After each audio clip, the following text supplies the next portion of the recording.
A internet surgiu como toda a tecnologia, para dar um suporte à vida da gente no dia a dia. E não tenha dúvida de que hoje o volume de informações que se tem disponível, tanto os adultos como as crianças, é fantástico.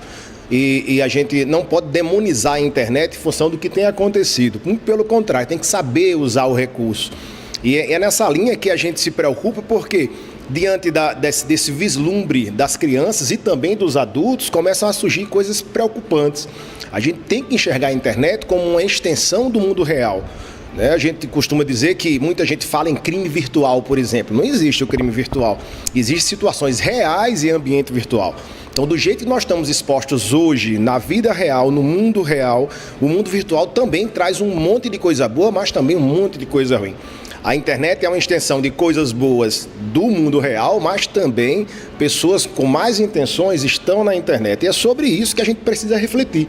Eu acho que muita gente hoje está um pouco vislumbrado, está um pouco abestalhado até, né? Porque vê na internet um local onde consegue mais amigos, visibilidade, atiça muito o ego das pessoas, a vaidade. E, em função disso, não se está refletindo sobre o excesso de exposição. A pergunta sempre tem que ser feita para adultos e para crianças. Você faria, diante de pessoas que você não conhece, o que você faz na internet? Se você responder essa pergunta, você consegue ter o discernimento antes de se expor.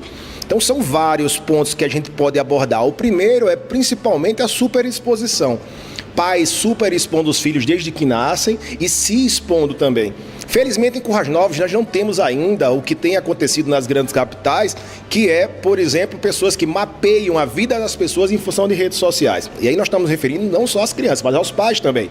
Então, estou indo viajar, vou sair com minha família. Então, quem está mal intencionado sabe que ele não vai estar em casa, pode ir até a sua casa, sabe aonde ele vai estar, pode armar uma emboscada. E também os doentes, a gente tem que falar dos doentes da internet.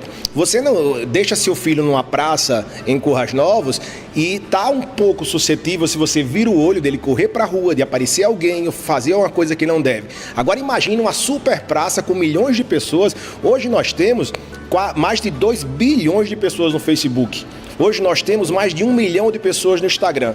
Qual é a índole dessas pessoas que você não está vendo diretamente e que estão ali, no mundo, no seu mundo e no mundo do seu filho? Então a internet não pode ser demonizada, mas tem que ser pensada como uma extensão da nossa vida real. E o que nós não fazemos na nossa vida, não podemos levar para dentro da internet, sob pena de ter problemas piores do que nós temos no mundo real. Então, uma coisa muito importante hoje, quando tivemos recentemente uma discussão aqui no IFRN, uma mesa redonda muito saudável com os pais, e a preocupação foi grande sobre qual o nível de interação ou o nível de interferência que o pai deve ter junto ao filho. Vamos falar primeiro de uma parte legal. Até 16 anos, uma criança ou um adolescente é incapaz. Então, por exemplo, se você deixa uma criança, um adolescente de até 16 anos em casa e sai e acontece alguma coisa com ele, o pai é responsabilizado. Ora, sua casa fechada, guardada, imagina você deixar sem monitoramento o seu filho, uma pessoa dependente de você, exposta num ambiente onde pode acontecer muito mais coisas do que na sua casa. Então, veja bem, você não está interferindo na vida do seu filho na hora que você monitora ou conversa com ele, estabelece limites para usar a internet. Você está fazendo seu papel como pai, que está estabelecido no Estatuto da Criança e do Adolescente. Você deixar, se o seu filho for vítima de qualquer coisa, até 16 anos, num ambiente de internet, a responsabilidade é do pai. E falando ainda de uma coisa que poucos pais atentam, sempre colocam o filho como vítimas. Mas tem jovens menores de 16 anos praticando crimes na internet. Então, se ele usa a internet, menor de 16, para praticar crimes, o pai também é responsabilizado. Vamos falar sobre crime? Muita gente acha que crime é matar, roubar. Gente, hoje tem acontecido alguns tipos de crimes que muitas pessoas acham besteira, mas que o excesso de empolgação com a internet, por exemplo, os crimes contra a honra, calúnia, difamação, o racismo, que é crime inafiançável, tudo isso com a simples postagem na internet, que adultos e crianças, adolescentes, se não forem bem orientados, não estiverem atentos, podem cometer. Então o risco é tanto de ser vítima, como você pode ser, você pai, você pode ser responsabilizado pelos maus atos do seu filho na internet. A recomendação principal é do jeito que os pais têm a oportunidade, a necessidade e a obrigação de orientar os filhos quanto à vida, o seu desenvolvimento também na internet. Ele não pode se achar careta em restringir o máximo e monitorar enquanto não se tem segurança do filho usar a internet. Porque, veja, antes da internet já existiam, por exemplo, proibições de filhos irem à festa antes de determinada idade.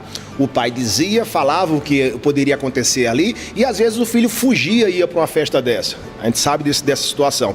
Então, se o filho está orientado, sabe que não pode e faz escondido do pai, isso reflete a situação antes da internet. Mas se ele deliberadamente vira o que hoje nós chamamos de filhos do quarto, o filho do quarto é aquele que chega em casa, vai para o quarto, bota um fone de ouvido, fica num tablet, num celular, num computador, e o pai e mãe não sabem, não tem a mínima ideia do que essa pessoa faz, a possibilidade de nessa exposição ele ser vítima de alguma situação, existem as piores aberrações aí de pedofilia, de sequestro, de indução a suicídio. Então antes a gente tinha medo do homem do saco, né? A gente tinha medo do boitatá, que era uma lenda, mas eventualmente tinha um sequestro, tinha uma coisa parecida. Hoje nós somos vítimas, algumas lendas urbanas aí, mas que de uma boneca esquisita que aparece na internet, do baleia azul, né?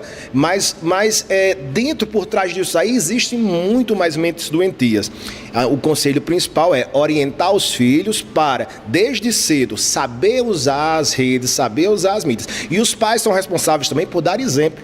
Né? Não adianta você dizer a seu filho que tenha horas para usar a internet e tem a hora de brincar, se você ao chegar em casa não dá atenção ao seu filho, vai direto para o seu celular, para o seu computador. Se você dorme do lado do seu celular, vai tomar banho e tem que botar lá junto do banheiro. É uma cultura digital. Vamos aprender a viver no mundo real também, dar exemplo aos nossos filhos. Senão não adianta só orientar e fazer a coisa que está dizendo que não deve ser feita.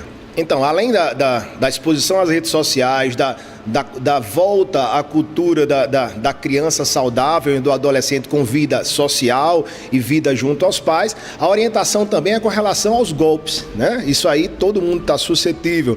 Isso porque existe muita gente que, utilizando-se do ambiente virtual, ele pratica alguns golpes que eram feitos antigamente e que hoje foram potencializados com a internet. Então é uma recomendação que parece muito chavão e batida, mas cada vez mais tenham cuidado com clicar em links, que você recebe um e-mail que você não sabe de quem é e manda clicar no link, notícias bombásticas. Tenham muito cuidado, hoje está muito em evidência a história da fake news, né? Saindo até do mundo da política para tudo. Então você recebe uma informação, acha que aquilo é verdade, não vê a credibilidade e repassa para frente. Então, do ponto de vista de orientação genérica, hoje a principal dica é ter cuidado com o que o grau de legitimidade das informações da internet. Fake news é uma coisa séria, tem gente que vive disso hoje, de criar notícias falsas e às vezes para prejudicar outras pessoas, às vezes até por diversão. Tem gente que faz isso só para tumultuar. Procurar fontes sérias e ter muito cuidado, porque se hoje nós vemos um quadro generalizado de insegurança pública na vida real, a internet você tem menos monitoramento, menos pessoas preparadas tecnologicamente, a polícia está tentando se equipar, se aparelhar, mas sem dúvida na internet é muito mais difícil correr atrás de pessoas que praticam delitos e tem aquela sensação de anonimato. As pessoas se escondem por trás de uma tela de computador e às vezes fazem coisas que não fariam na vida real ou no mundo real. A dica é sempre prudência e nunca esquecer do que eu falei bem no início, né? Antes de se ter a dúvida sobre o que você vai postar, o que você vai ler, a credibilidade, pare e pense. Eu faria isso diante de pessoas que eu não conheço na vida real? Se a resposta for não ou tiver dúvida, pense um pouco que sua vida vai ser um pouco mais saudável na internet. E viva o mundo real, você e seus filhos.